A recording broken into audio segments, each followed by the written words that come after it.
Saudara Menko Polhukam Mahfud MD memuji kinerja KPK yang tetapkan Wamenkumham sebagai tersangka. Penetapan Edi Hiary sebagai tersangka korupsi disebut Mahfud sebagai pengingat agar tak ada lagi pihak yang melakukan korupsi. Menurut Mahfud, penetapan tersangka Wamenkumham pasti sudah diikuti alat bukti yang kuat.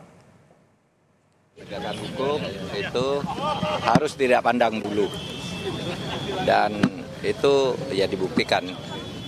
Meskipun masih banyak kritik terhadap KPK, tapi dia udah membuktikan lah, tidak pilih menteri, wamen, kepala daerah, apa semua. Itu memang harus begitu.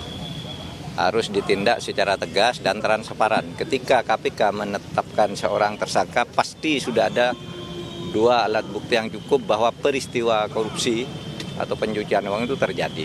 Tinggal nanti menguji alat bukti itu di pengadilan. Makanya saya berpesan nih yang baru yang datang, jangan jadi koruptor. Sementara itu, pihak Kementerian Hukum dan HAM menyebut Wamenkumham Edi Hiary tidak tahu menahu soal penetapan tersangka kasus dugaan suap oleh KPK terhadap dirinya. Mengenai status hukum Edi, Kemenkumham menegaskan akan berpegang pada asas praduga tak bersalah hingga ada putusan pengadilan tetap. Dari keterangan tertulis yang diterima Kompas TV, Koordinator Humasetjen Kemenkumham, Tubagus Erif Faturrahman, mengatakan beliau tidak tahu menahu terkait penetapan tersangka yang diberitakan media karena belum pernah diperiksa dalam penyidikan dan juga belum menerima sprindik atau surat perintah penyidikan maupun SPDP atau surat pemberitahuan dimulainya penyidikan. Sudah ada jurnalis Kompas TV yang punya laporan terbarunya, ada Nanda Aprilia di Gedung KPK Jakarta. Nanda, selamat siang. Langkah selanjutnya apa yang akan dilakukan KPK setelah menetapkan tersangka Wamenkumham Edi Hiary?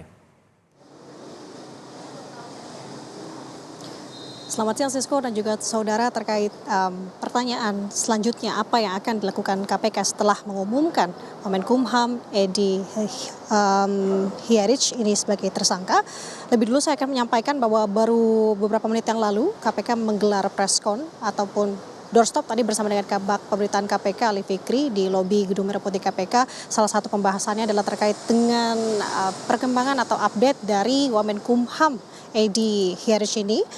Tidak ada garis lebarnya, tadi sedikit sekali yang saya kutip terkait dengan penyampaian dari Ali Fikri tadi. Salah satunya adalah membenarkan bahwa saat ini masuk dalam proses penyidikan dan membenarkan apa yang kemarin disampaikan oleh Wakil Ketua KPK Alexander Marwata bahwa sudah ada tersangka dalam kasus dugaan suap dan juga gratifikasi ini, yakni Wamenkumham Edi Hiary.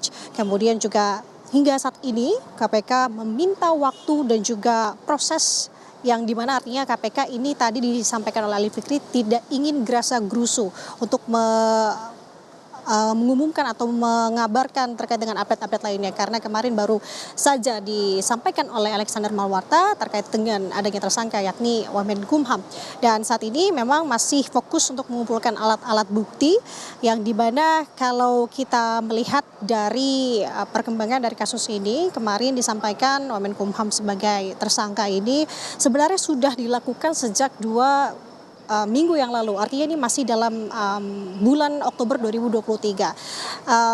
Hal ini diumumkan karena pada saat ini bersamaan juga sprindik ini dikeluarkan, yakni disampaikan dalam sprindik tersebut sudah ada 4 tersangka dalam kasus ini, yakni spesifiknya belum dijelaskan secara detail, namun salah satu diantaranya adalah Wamenkumham Edi Hiary yang dimana ia ini diduga sebagai salah satu yang menerima suap, karena informasinya dari 4 tersangka tersebut 3 merupakan penerima suap dan 1 merupakan pemberi suap.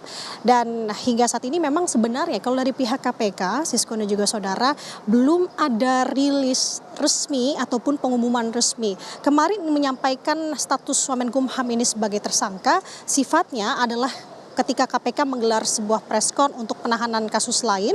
Namun awak media ini menanyakan terkait dengan update kasus yang menjerat Wamenkumham. Di situ hanya beberapa hal yang disampaikan oleh Alexander Marwata. Ini artinya memang kita masih menunggu untuk proses selanjutnya. Tentu akan ada proses pemanggilan kepada yang bersangkutan di sini dengan kapasitasnya karena sudah diumumkan sebagai saksi. Kita akan melihat tentu menjadi saksi, bisa juga sebenarnya Sisko untuk kapasitasnya dipanggil oleh penyidik KPK dengan status atau kapasitasnya ini sebagai saksi untuk tersangka lain. Karena tadi sudah dijelaskan ada sebanyak 4 tersangka dalam perkara ini.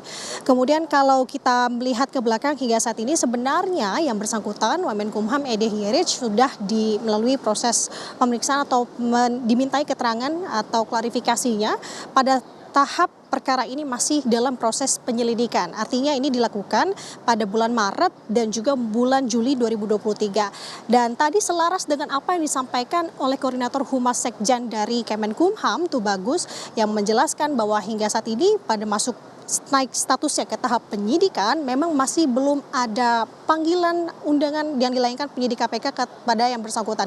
Ini artinya hingga saat ini, Sisko dan juga saudara, kita masih terus menunggu update dari perkara ini, kapan KPK, khususnya penyidik KPK akan melayangkan pemanggilan kepada Ede Hierich.